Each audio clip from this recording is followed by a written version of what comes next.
La proportionnelle, je vais vous dire, c'est un accord, c'est un engagement électoral entre M. Bayrou et M. Macron.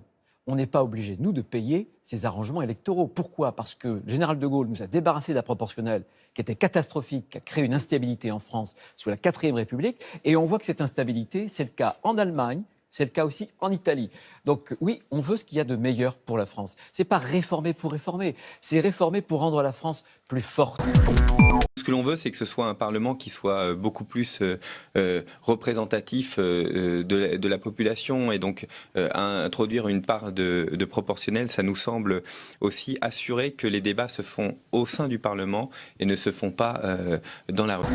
Un peu ce qui se passe malheureusement, c'est qu'aujourd'hui l'Assemblée nationale est devenue une chambre d'enregistrement. Ouais. Et qu'il faut que l'Assemblée nationale, avec Emmanuel Macron, on a l'impression que c'est comme un conseil d'administration d'une entreprise. Il faut que ça aille le plus vite possible, qu'il y ait le moins de débats et que finalement on dit circuler, il n'y a rien à voir. Et c'est ce qui est en train de se passer sur la réforme institutionnelle. Et on dit, si les institutions ne sont pas à la botte du gouvernement, alors on passera par le référendum. C'est une curieuse façon de voir la démocratie.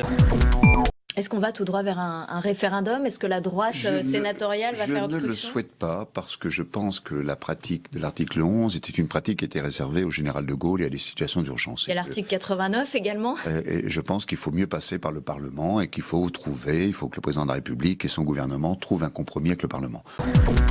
La logique, ce serait quand même qu'un parti politique qui était présent au second tour de la présidentielle, qui a rassemblé dans toutes les élections souvent le plus grand nombre d'électeurs au cours des dernières années, soit consulté sur tous les grands sujets.